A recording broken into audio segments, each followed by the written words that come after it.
여러분, 뭔가 복잡하고 난해하게 느껴지는 주식시장 이야기 중 가장 뜨거운 키워드가 하나 있어요. 바로 공매도입니다.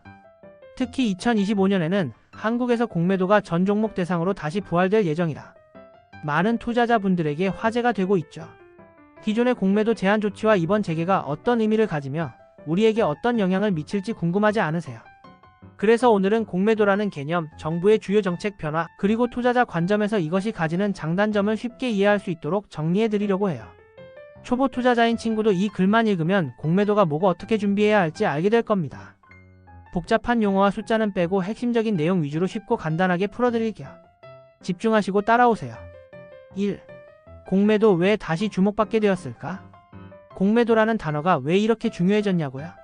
쉽게 말하면 공매도는 주식시장 참가자들이 하락에도 수익을 낼 수 있는 하락에 베팅하는 거래 방법이에요.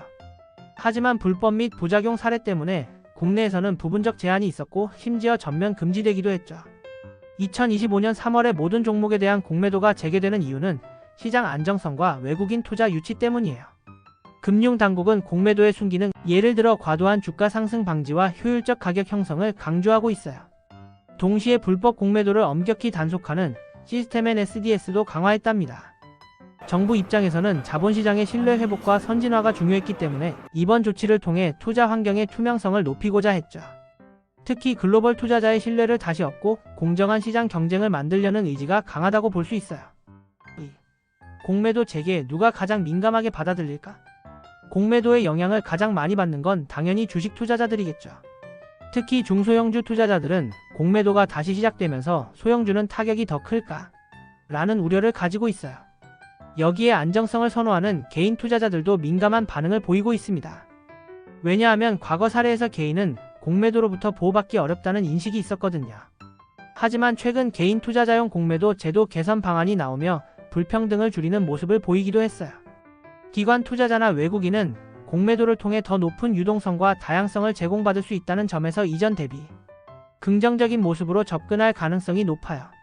장기적으로는 이러한 변화가 국내 주식시장의 투명성을 높이고 모두에게 동등한 투자 기회를 제공할 거라는 기대감이 있습니다. 그렇기에 투자자마다 바라보는 시각이 다를 수밖에 없어요. 3. 공매도의 작동 원리와 제도의 변화. 공매도는 말 그대로 없는 것을 판다는 뜻이에요. 간단히 말하면 누군가의 주식을 빌려와서 판 뒤 나중에 주가가 떨어지면 낮은 가격에 다시 사서 되돌려주고 차익을 얻는 구조랍니다. 하지만 여기에는 무차입 공매도라는 불법 거래가 큰 논란이 되었던 적이 있어요.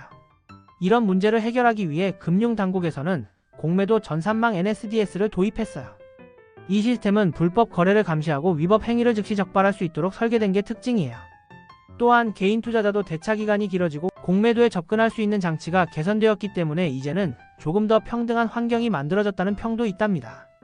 과거 몇 년간의 제도 보완은 이번 공매도 재개를 좀 더 공정하게 만든 중요한 과정이에요. 4. 공매도의 순기능과 문제점 비교. 공매도가 주는 효과는 꽤 다양합니다. 우선 과도하게 오른 주가를 다시 내려서 균형을 맞추는 역할을 해요. 그리고 주식시장의 유동성을 높이고 더 많은 거래 기회를 만들어주기도 하죠. 하지만 단점도 없지 않아요. 주가 하락을 가속화시키거나 특정 종목들이 부당한 타겟이 될 위험이 있기 때문입니다.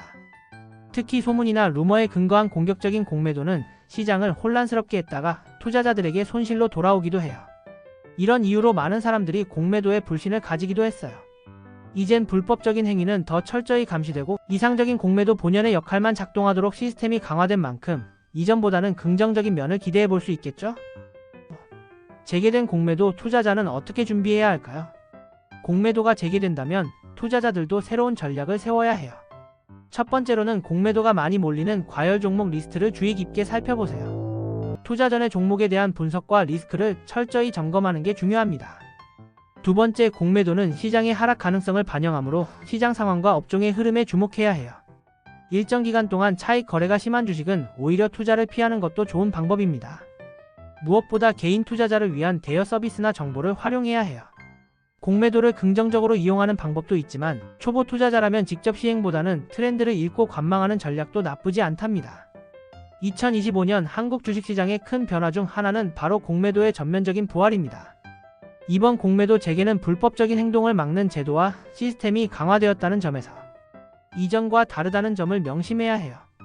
공매도는 시장의 균형을 맞추는 역할을 하면서도 투자자들에게 새로운 기회를 제공할 수 있어요. 하지만 동시에 리스크도 존재하기에 투자자 스스로 준비와 공부가 필요합니다.